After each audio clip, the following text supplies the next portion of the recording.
She raised her glass, eyes glittering with malice. "I have an announcement," she said, her voice carrying across the long birthday table. Forks stilled. Conversations died. Then, with a smirk designed to wound, she said, "I'm cutting you out of the will." Gasps, awkward laughter. Eyes shifting to me, waiting for the collapse. But I didn't collapse. I smiled, slow, controlled. "That doesn't matter anymore, Mom," I said calmly, "because your will has nothing I need." Her smirk faltered. And that was just the beginning. I used to worship her. As a child, I saw her as a fortress, strong, unshakable. I clung to her approval like oxygen. But her love was conditional. Praise only came when I performed, when I excelled in ways that made her look good. The moment I chose differently, when I refused to be her shadow, the mask slipped. Ungrateful, embarrassment, failure. She wielded those words like knives, carving them into me until I bled silence. The betrayal wasn't sudden, it was gradual. I began to notice the favoritism, the way my siblings received soft indulgence while I got the cold edge of scrutiny. My accomplishments were minimized, my mistakes magnified. The truth became undeniable the day I overheard her on the phone. "She'll never be enough," she said to my aunt, "not like the others. I don't even plan to leave her anything." It wasn't about money, it was about erasure. Her final judgment. I was disposable. I didn't cry, I didn't scream, I started planning.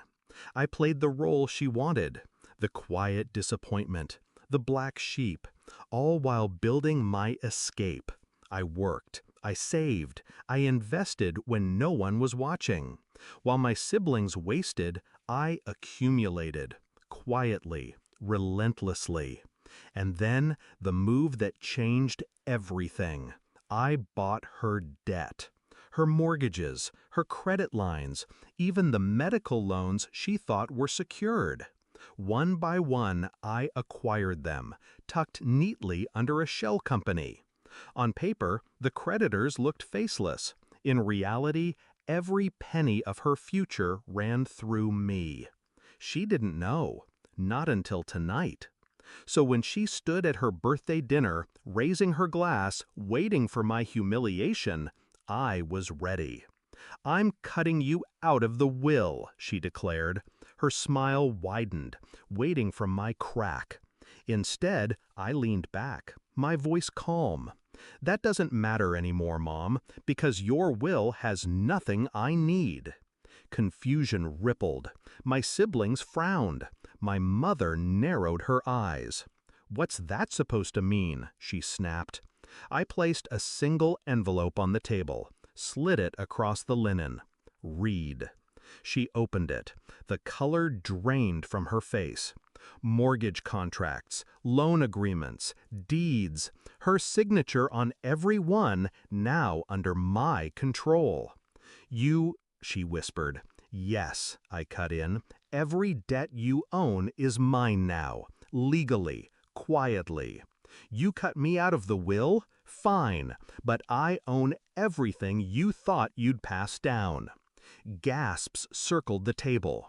My brother's fork clattered to the floor. My sister's mouth fell open. Her hands shook as she scanned the papers. This can't be real." "It's real," I said softly. "Check the filings. Check the courts. You're not just out of control, Mom. You're in my control." The silence was deafening. For once, she had no words, no smirk, no weapon. I looked her dead in the eye. "You wanted to erase me. Instead, you erased yourself. You don't own this house. You don't own your future. I do."